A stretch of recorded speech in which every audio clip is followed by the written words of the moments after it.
Hey there folks, welcome to this video, and here I'm going to be giving a preview to the Brazilian Grand Prix, the penultimate round of 2019's Formula 1 World Championship.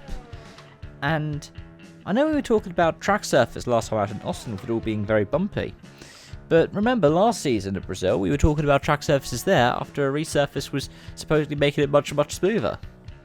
I'm going to be quite fascinated by how it turns out this weekend, and I'll talk about the big three manufacturers. I'll be leaving the Red Bull driver lineup stuff until tomorrow's video, but I'll be talking about what I think is going to happen for the three of them over the course of this weekend.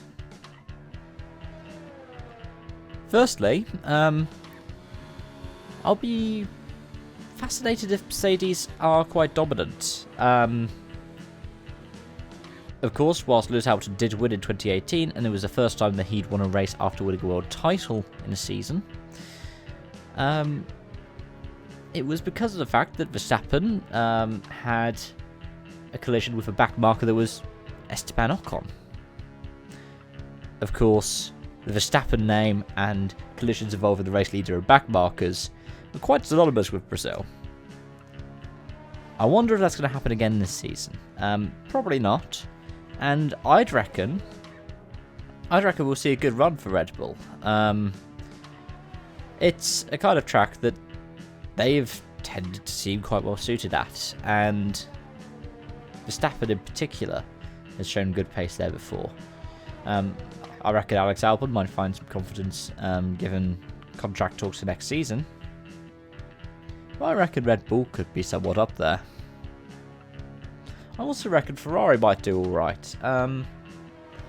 With Austin, they were saying that it wasn't due to any kind of speculation around their engine that they were going slower, though Verstappen would argue differently. Instead, they were saying it was to do with the aerodynamics. You have to remember that Ferrari picked an aerodynamic package at the start of the season, which seemed a bit different to what the other teams were going with. It was a similar kind of aerodynamic package that Alfa Romeo chose. Just need to wait to see if that would be quite beneficial to them at Brazil. It could be, it might not be. What I will say though is keep an eye out for what they do, because they could be very competitive, but they could also be quite off the pace. Though, I reckon with Mercedes, they might do alright. I reckon they'll get at least one of the cars on the podium, if not both. But I don't reckon they are going to win the race. They might do pole, but the race win, that seems a bit more unlikely in my opinion. I reckon it's going to be Red Bull and maybe Ferrari.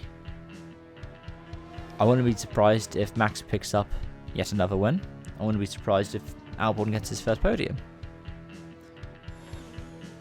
And, well, those are my kinds of thoughts. So going into this penultimate round, well, the only proper battles we're seeing in the manufacturers